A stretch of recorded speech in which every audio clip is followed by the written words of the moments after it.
This forecast is powered by Johnson's Appliances and Bedding, your local independent appliances and bedding retailers. Visit us in store or online at johnsonsappliances.net. All right, guys, look, we finally made it. It is Friday. The weekend is just glaring us in the face. You know what else is glaring us in the face, though?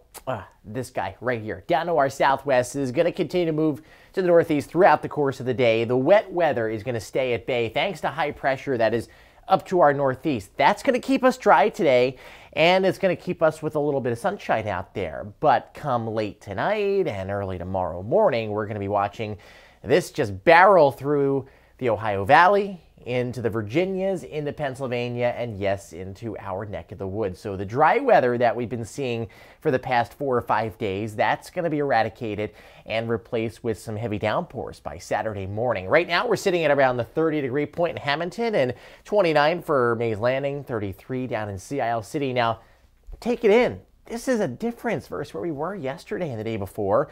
We were waking up to wind chills in the single digits earlier in the week and actual air temperatures in the teens, so it feels a little bit better out there. And we are going to certainly continue to go in a better direction through the course of the morning. All right, winds right now, virtually non-existent.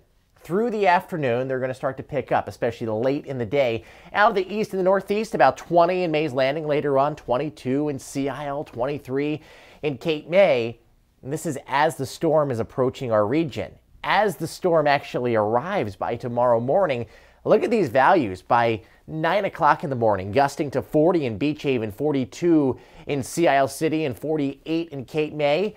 I would almost expect a wind advisory to be posted at some point along with a coastal flood advisory as well, because don't forget, this wind is pushing all that excess water ashore, and we are certainly going to end up with water in the streets, especially in the low-lying areas. Temperature starting off around 30 degrees.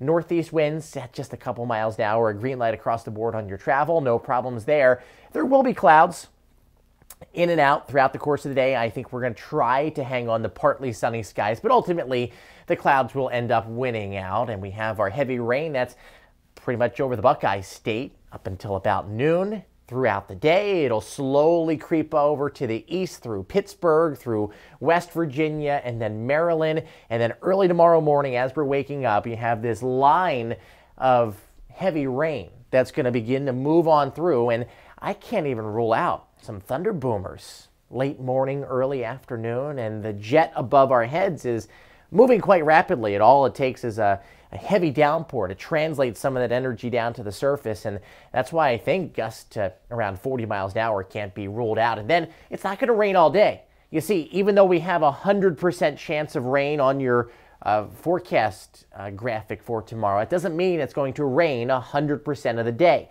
Your heaviest stuff is going to come before 2 o'clock, and then after that, we'll start to dry out through the afternoon, and we are looking better Saturday night, and going into Sunday, things are looking decent. 50 in Hamilton, 51 in Mays Landing today, 51 in Millville, 50 in Cherry Hill, 49 for Cape May, 48 in the Sea Isle City. In those areas, we will have a little bit of well, the wind coming off the ocean, so it's going to be kind of the reverse situation, as is the case most days. Warmer on the mainland, cooler at the beaches. 39 tonight, overcast skies. That rain threat is going to enter mainly after midnight, and then for tomorrow, it's rainy, it's windy, it's just ugly out there. And of course, we are looking at that tidal flooding concern because the storm itself is not very strong. It's not a potent storm. It's probably going to be about 1,000 millibars. It's because of the area high pressure to our north that ironically is keeping us calm today. It's going to work against our best interest tomorrow. It's going to amplify this onshore flow. You're going to get these high winds from Boston to New York down to D.C., of course, all of Delmarva. I do expect there to be a wind advisory issued, by the way. I think I already said that. But when you have the difference of pressure here, you get this wind tunnel effect. And that's just aiding in bringing that water back towards the coast. It's churning up the waves. You have increased wave action. And that is why we are looking at solid minor tidal flooding up and down the coast, from Beach Haven all the way down to Cape May over to Fortescue. And if there's one area that's going to come close to moderate flooding, it's going to be lower Cape May County. So the Wildwood area, Cape May itself, I would prepare for moderate, even though our tide charts are bringing it just under. You never know with these last-minute situations, especially if we get some excess rainfall, and that just adds insult to injury, excuse me. So got to pay attention to that. All right. So prepare as if you're getting moderate. I think everybody's going to end up with minor, but it's always better to be over-prepared. Follow me on Facebook, Instagram, and Twitter. It's at Nor'easter Nick. You can also go to our website, nor'easternick.com. I almost forgot who I am and where I am. It's 5 o'clock in the morning. Let me be. 46, 47, 44. Temperatures slightly above average all next week. And after the storm is out of here tomorrow, things are looking kind of calm and tranquil and boring, at least to my eyes. Have yourselves a great day.